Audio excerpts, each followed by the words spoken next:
folks in Orange County as a 4.7. Typically, when these earthquakes happen, we do see the magnitude shift a bit. So the alert, if you're watching from Orange County thinking, well, I got this alert that was a 4.7, that's what I'm seeing from our team in Orange County, that's the report that they got. And again, anywhere down to the 4.5. And also reports of the 4.2. So a lot of shaking occurring, whether they were foreshocks or aftershocks, and what is considered the main earthquake. As time goes by, we're going to get a better idea of what was the main earthquake and which were the foreshocks and the aftershocks. And that can all change, of course, as the shaking continues. So again, we are on air live right now with this breaking news of this earthquake in the Inland Empire, centered roughly around the Fontana area. Again, we do not know if the greater Los Angeles area is under earthquake mode right now. Certainly when that does occur, local fire departments will check for damage across the area, make sure there's no infrastructure issues. I mean, a 4.5 is not a major earthquake, but enough to certainly feel it. I got to admit that I personally did not feel it here in our Glendale studios. Of course, we're far to the west from Fontana, but there are some reports that some of our coworkers here in our building did feel that shaking. And again, our coworkers in the Orange County area did receive that alert on their cell phones to drop cover and hold on. For them, the alert came in as a 4.7 that was centered around the Rialto area. Of course, Rialto and Fontana are neighboring cities there in San Bernardino County. I am standing by for more information coming in through my email. Okay, on the phone right now is Kendi Phillips. She actually is a former staff member here at KABC. Kendi, good to hear from you. You are in Lytle Creek, not far from Fontana. Good to hear from you. What did you feel? Oh, hi, Mark. Yes, we felt, well, my husband could hear it coming. I thought it was maybe a vehicle that was about to drive up our road.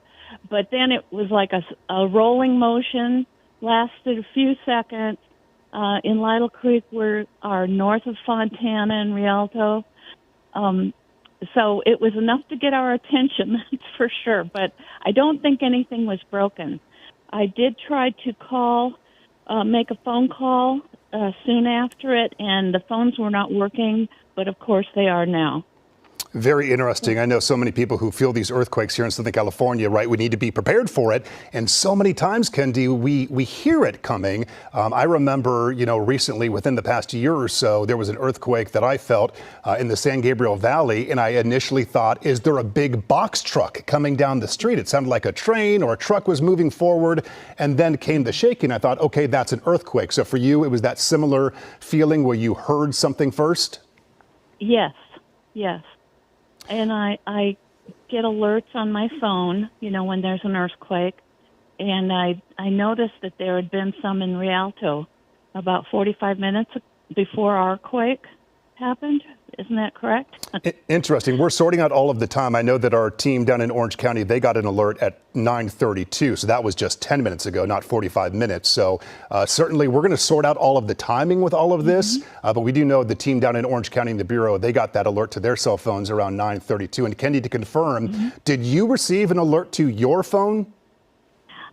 Actually, I had to go. I did a Google search saying quake near me. But then I got the alert afterwards. So I didn't get it before, I got it afterwards. Gotcha. And you being in your area for Lytle Creek, again, north of Fontana off the 15, now that the shaking has stopped, at least the main shaking, have you noticed any of those aftershocks, anything of that sort? No, I have not. Okay. What's that mindset for you? Of course, you used to work here with us for so many years here at ABC 7, and we're always in that earthquake mode. You are right there in the newsroom with us, and when this happens, we all are on alert to make sure we get all the information out there. So you're used to these happening.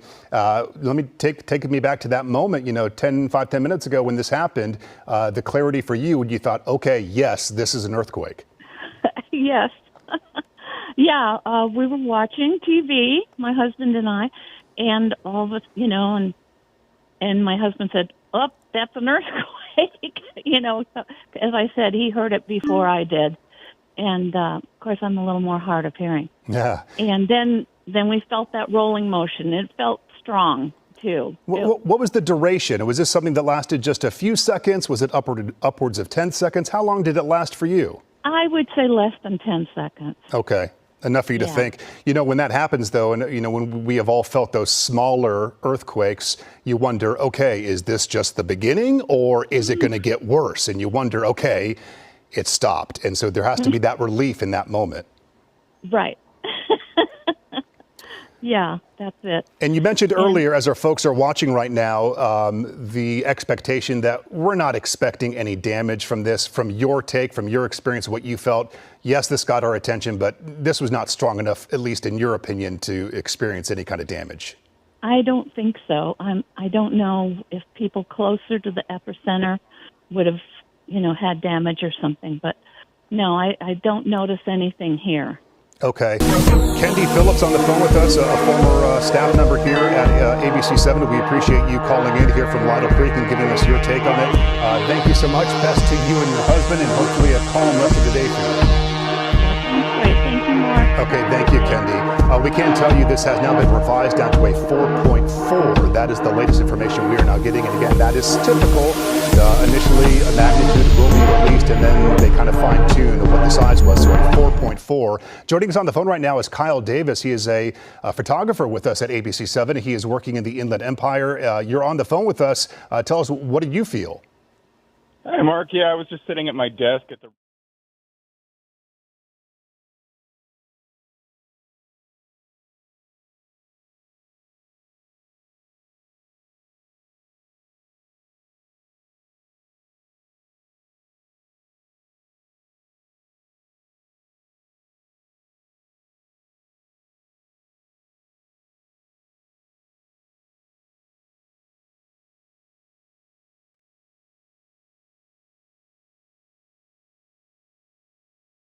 start shaking about a second or two later. And it was very brief, but yeah, I immediately recognized it as being an earthquake. Okay, so that being said, confirm, sorry if this is reiterating, you're in the Riverside Bureau right now? Yeah, I'm just about to leave to take off to Fontana to see what kind of damage, if any, was occurred. Absolutely. I'm just checking all of the latest information coming in right now. So, yeah, again, this was not a major earthquake, but you being in the Inland Empire, I know it's going to then probably be a busy afternoon for you and the crew to gather the very latest. And certainly, as we were mentioning earlier, was this a foreshock or, you always wonder, is something bigger on the way? There's no way to fully predict that, but it certainly puts you on edge. Okay, Kyle, thank you. And I did ask Kendi this before I let you go. Again, your take, your experience, yes, this got your attention, but you're not expecting any kind of damage or anything of that sort from what you experienced. What do you think? I'm not too worried about this. Out here in the IE, we've had several of these, I'd say, over the last 6 months, and none have really been succeeded by a bigger one or any kind of aftershock. So I'm not too worried about it, but, I'm not going to, yeah. And Kyle, welcome to ABC7. You are a newer hire with us, correct? Are you from Southern California? I mean, are you used to this? What makes a post-university person? Post people don't have time to waste. They want to move their career forward. Post people don't have money to waste. They want a good education at a great value. Are you a post person? Find out at post.edu. Yeah, I grew up in Santa Monica and actually lived through the Northridge earthquake, which was very violent. Wow. By comparison. So, yeah. It's interesting. I got you on the phone. I have a producer in my ear who also grew up, in the valley during the earthquake. And so many of us living in Southern California have that comparison of what a major earthquake is like. After living through something like that, do you ever forget it? I will never forget that, no. Okay, well, again, I'm glad you are safe. And again, a minor earthquake, a 4.4 now that has been reported. I'm going to let you get back to work on the very latest that we're able to gather today. Kyle on the phone with us. I appreciate it. Thanks so much. Shayla Girardin, you've been standing by with me on this breaking coverage of this magnitude 4.4 earthquake in the Inland Empire, Fontana. So again, now a couple phone calls coming in from coworkers and former coworkers that felt this shaking. So it's that shared experience that people have when something like this happens. Yes, it's interesting to hear the different perspectives of where people were when they first felt it. That moment when you start to realize, okay, this is an earthquake that's finally happening. I want to point you out toward Fontana, where we've been talking about that 4.4 earthquake that just happened. Now that a couple moments have passed, we're starting to see what exactly played out, the foreshocks, the aftershocks. If you were out and about in the area and you felt that earthquake, it was most likely this one right here, the one we keep talking about. That 4.4 timing was just after 9:30 this morning. Now, you'll notice all of these foreshocks, the aftershocks, the one that we're talking about, the 4.4, they're all around a depth of anywhere from 3 to 5 miles. So similar with depth, but this one definitely the biggest in magnitude, about 4.4. Just about an hour earlier, we had these two just southwest of the primary 4.4 earthquake. These were foreshocks, both of magnitude or around in magnitude, a 3.0, timing just a little bit earlier, around 8:30 this morning. So maybe you felt something earlier this morning when you were out and about, maybe running errands and thought you felt an earthquake. Both of those pretty small. And then since that, we've had two more, much smaller though, magnitude only 2.0. These happening around 9:30, even as close as 9:45. But again, this primary one right here, I'll see if I can zoom in on it in just a moment. Starting this morning around 9:30, that's the one that if you were out this morning, if you felt something, a lot of folks describing it as more of a rolling earthquake. For us in the studio, it felt more like a jolt. That was this one, that primary 4.4 earthquake in Fontana. And like I mentioned, what's interesting about all of these, the one we're talking about and also those fore and aftershocks, all about a depth of anywhere from 3 to 5 miles. Give me a second and I'll see if I can pull up this primary one we're taking a look at. Again, 4.4 this morning, right outside of Fontana. Hearing reports of folks out in the IE, Orange County, also saying they felt that quake, but especially out toward the Inland Empire, Riverside, that's where those primary spots are. And a big reason, a big part of that is because of these foreshocks and aftershocks that we've been feeling since. So, of course, we'll keep a close eye on it. Whether or not we feel more over the course of the morning is something still be determined, but Mark, the potential, of course, is still there. We've seen a couple popping up already. Something like this happens, it becomes top of mind once again. You know that this is something that happens in Southern California. We always need to be prepared. Okay, Shayla, thank you. Stand by with us. That being said, we're also standing by for Dr. Lucy Jones, you know, the leading seismologist here in Southern California and really across the nation for when these major earthquakes or even moderate earthquakes happen, to bring some perspective for us on what is occurring, what to expect. So we're being told that Lucy Jones will be available shortly. We will go to that when it is ready. In the meantime, on the phone, we have Greg from Menifee. Greg, I'm assuming you felt the earthquake there south of Fontana. Tell us, what was it like for you? When I first felt it, it kind of felt like a rumbling. I was sitting on the couch, and it was more like a slip type of fault earthquake. It wasn't really a roller. Initially, when I first looked at my phone, I noticed that when I Googled it, that it was saying a 3.2. But it definitely felt like it was bigger than that, and I guess it came in 4.4. But the initial shaking, and then a sudden hard jolt, and then it subsided.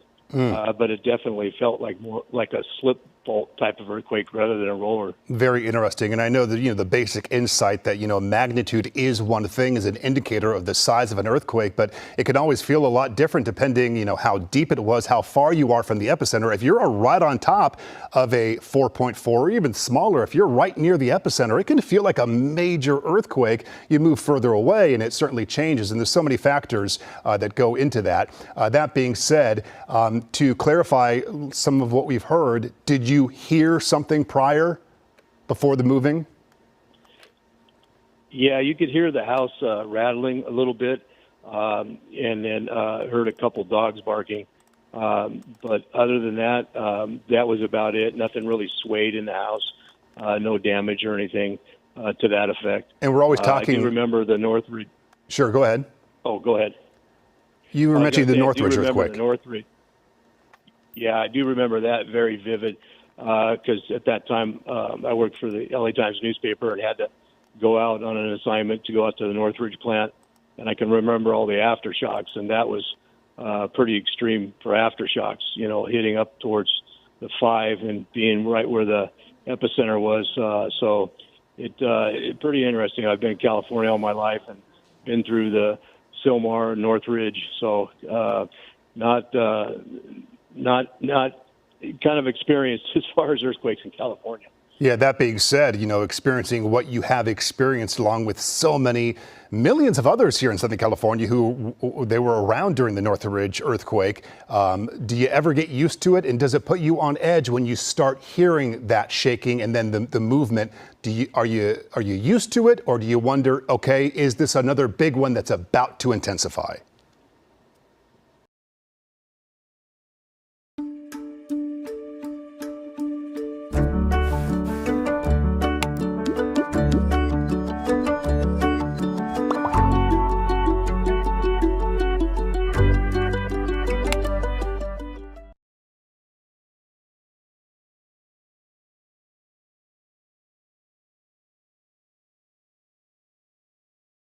Mattresses sure have changed since I got in the business back in the horse and buggy days. You're not that old, Dad. And Purple, with their revolutionary Gel Flex Grid, is leading the way. Shop Purple today and get an instant gift with purchase.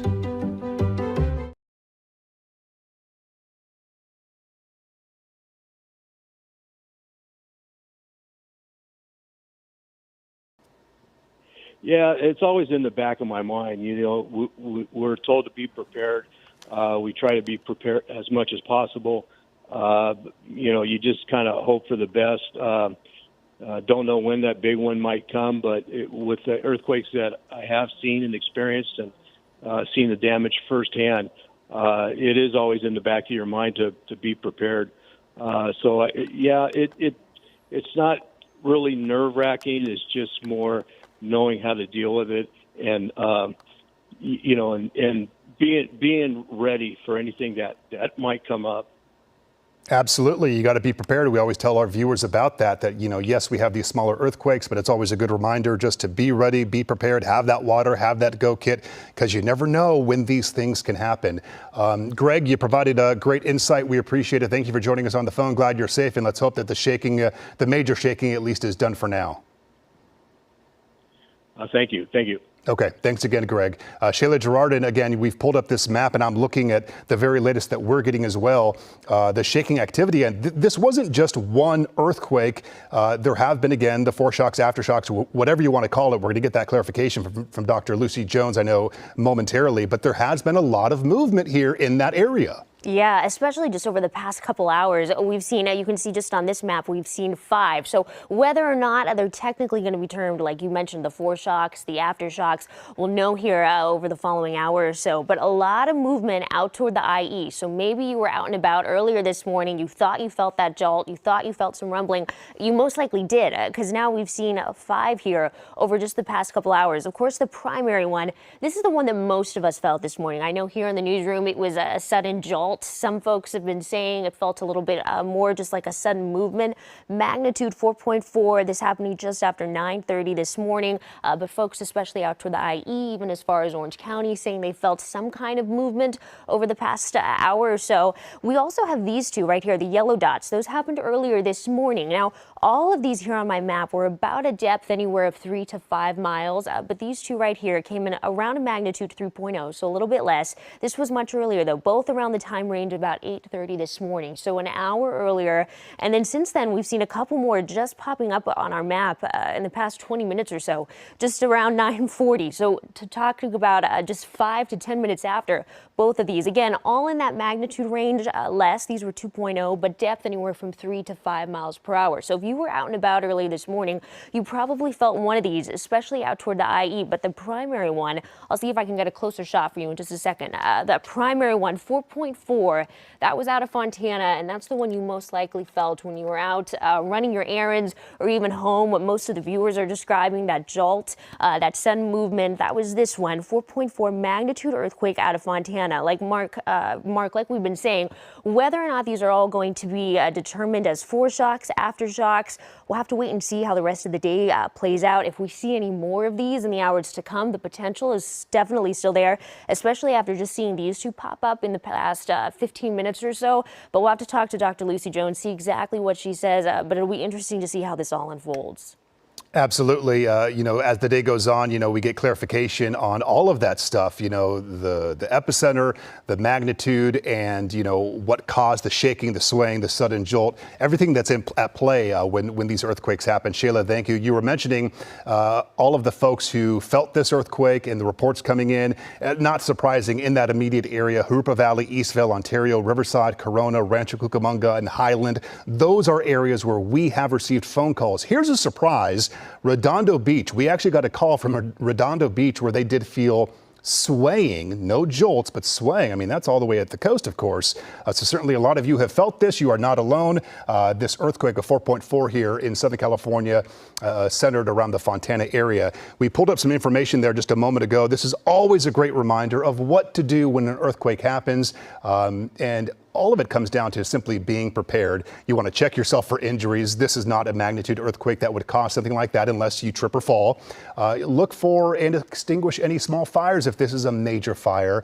So you see all of the recommendations here for when these bigger earthquakes happen. All of it available at seismic.ca.gov. That is after an earthquake. And should, God forbid, it is something bigger, you inspect your home for damage. You get everyone out if it is unsafe to be there. But we always hear something that you don't want to do is run, especially if it's that bigger earthquake. If you get the alert, you don't want to start running through your home. We get so many reports and stories of people getting injured with ankle injuries from running as these earthquakes start shaking your home. So it's best, that's why you drop, cover, and hold on as that shaking hits your area. Always a good reminder. I know it's easier said than done, but that is the recommendation from officials. All of this information, of course, available as well on our website. We can tell you with those phone calls that we received from viewers across Southern California, nobody has reported things coming off of shelves, any major damage. Sometimes when it's a 4.4, we see like liquor bottles and things like that happen.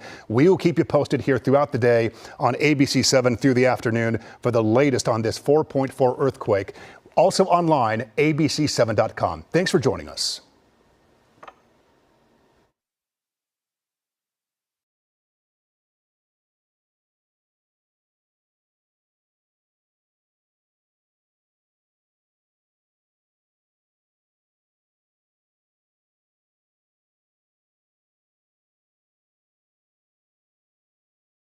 What's different about you? It's Chevron with Techron. I'm feeling so good. I'm getting unbeatable mileage and working on keeping those engine parts clean. Come on, what is it? I'm telling you, Chevron with Techron. Awesome decision on our part. Shop Grainger. Talk shop for your shop. 1 million industrial grade products backed by 24/7 customer support. Grainger, for the ones who get it done.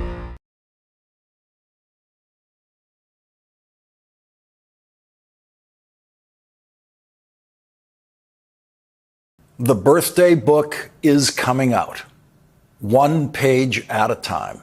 That is the breaking news of the night. 24 hours after we broke the news on this program last night that a book of birthday letters to Jeffrey Epstein on his 50th birthday is in the possession of the Epstein estate in Florida. Other news organizations have credited our reporting and been following up on it and adding significantly to that reporting tonight. The latest reporting is from the New York Times, and it includes the image of the first page of the birthday book. It is a handwritten letter from Jeffrey Epstein's convicted co-conspirator in sex trafficking, Ghislaine Maxwell, who assembled the book with the help of many of Jeffrey Epstein's rape victims who Jeffrey Epstein and Ghislaine Maxwell raped when they were in middle school and high school. We learned last night on this program from the lawyer representing those victims that they were told by Ghislaine Maxwell to help her actually assemble the birthday book. And here is Ghislaine Maxwell's birthday note. The very first page of the birthday book was the birthday note from Ghislaine Maxwell to Jeffrey Epstein. Here it is. It says, Jeffrey, the idea behind this book was simply to gather stories and old photographs to jog your memory about places and people and different events. Some of the letters will definitely achieve their intended goal, some, well, You will have to read them to see for yourself. I know you will enjoy looking through the book, and I hope you will derive as much pleasure looking through it as I did putting it together for you. Happy, happy birthday, love, Ghislaine.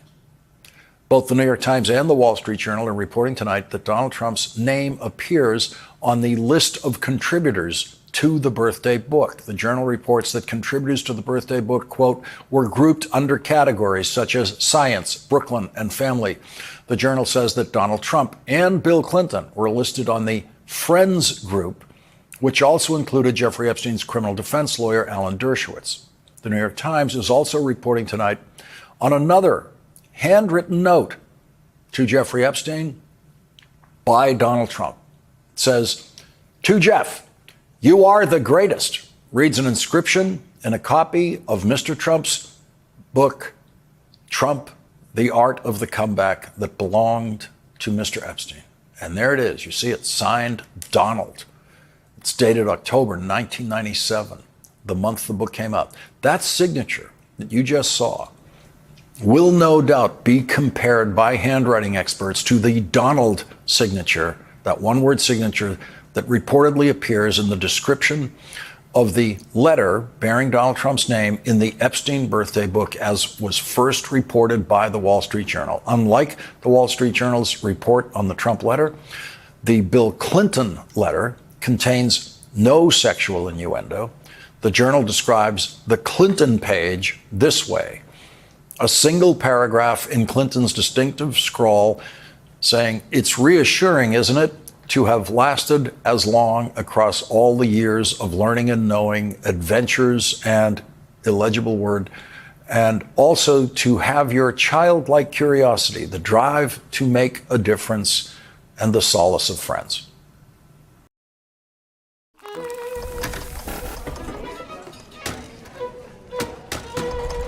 No, I need it this week.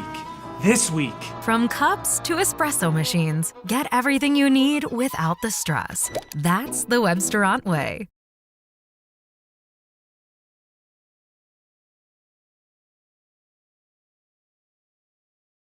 Now that I use Monday Service, AI makes solving tickets my form of meditation.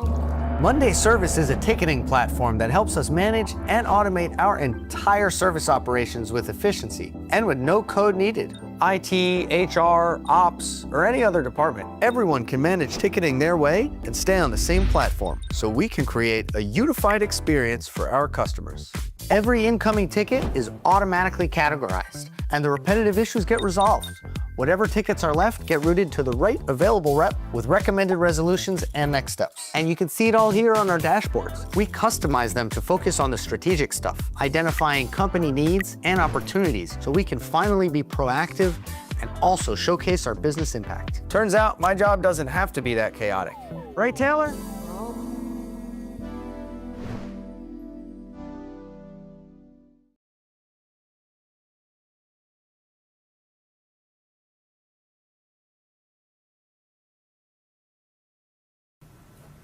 Bland stuff, nothing sexually suggestive in the Clinton birthday message to Jeffrey Epstein, something that could have been written by Clinton staff or Bill Clinton himself. The Wall Street Journal reports a spokesman for Clinton declined to comment on the birthday message, which was reviewed by the Journal. He referred to the Journal to a previous statement that the former president had cut off ties more than a decade before Epstein was arrested in 2019 and didn't know about Epstein's alleged crimes. That is Bill Clinton essentially validating the reporting that is his letter. Bill Clinton is not threatening to sue the Wall Street Journal about the birthday book. He's not saying that's not my letter. Alan Dershowitz is not threatening to sue the Wall Street Journal about their reporting on the birthday book, which includes a letter from Alan Dershowitz to the child rapist who Alan Dershowitz defended in the first criminal cases against Jeffrey Epstein. The Journal reports the letter from Dershowitz, who represented Epstein in the first criminal case in the 2000s, included a mock-up of a Vanity Unfair magazine cover with mock headlines. It's been a long time, and I don't recall the content of what I may have written Dershowitz said. So that's Alan Dershowitz confirming tonight that he contributed to the birthday book. Alan Dershowitz confirming the existence of the birthday book. Of all the people mentioned in the Wall Street Journal reporting who contributed to the birthday book, including fashion designer Vera Wang, none of them claim that they did not contribute to the birthday book. Donald Trump is the only one making that claim, and it's not working. Tonight, the Wall Street Journal is reporting this. The letter bearing Trump's signature, which had the outline of a naked woman, was one of the more memorable pages, according to the people involved in putting the album together. Last night on this program, Bradley Edwards told us who helped Ghislaine Maxwell put that book together. You said that some of your clients have specific knowledge of that birthday book. Sure. Yes, more than one, multiple of them. And what is that knowledge? They saw it, or they were around him when he was 50 years old? Were they present at his birthday, his 50th birthday? I don't know the answer to that last question. I do know that they were involved in the assembly of the book, several of them. They were told by Ghislaine to assist in putting the book together. Others have seen the book post birthday and after it was assembled. Some of Jeffrey Epstein's victims were actually used by Ghislaine Maxwell to assemble that birthday book, to actually put those letters together in that book. Yeah, you have to remember that Jeffrey Epstein was abusing and exploiting young women and children every day of his life. So anybody that's around for any major event, such as the assembly of his 50th birthday book, they're going to have to be involved in assembling or playing their part, whatever they were directed to do, with respect to that book. Wall Street Journal reported at 7:08 p.m. tonight, Brad Edwards, a lawyer who has represented more than 200 of Epstein's victims, said on MSNBC Wednesday evening that he has multiple clients who remember the birthday book. The existence of the book is an absolute fact. Edwards said several digital copies of the album have been created. Pages have been reviewed by Justice Department officials who investigated Jeffrey Epstein and Maxwell years ago, according to people familiar with the matter. The album is part of Epstein's estate. Several copies means that the likelihood of the birthday book becoming public is increasing exponentially. MSNBC's legal correspondent Lisa Rubin, a frequent and valuable guest on this program, asked Ghislaine Maxwell's lawyer tonight, does Maxwell herself have the book? And Maxwell's lawyer declined to comment. But today, Ghislaine Maxwell's criminal defense lawyer spent most of his day hanging with Donald Trump's criminal defense lawyer.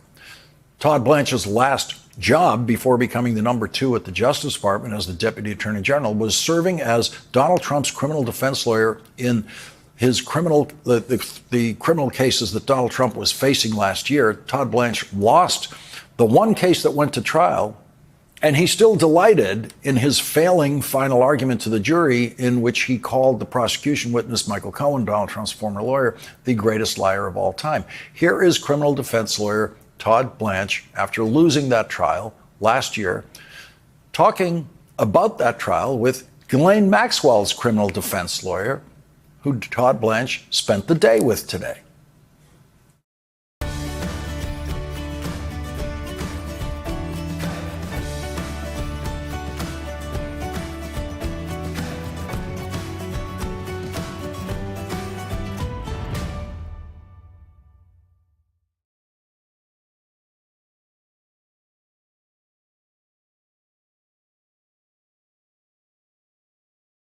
I always dreamed of turning my passion for flowers into a business, and now I run my own shop. With Western Union, I can confidently focus on growing my dream while supporting my family by sending money directly into their accounts, giving me the freedom to focus on what's next.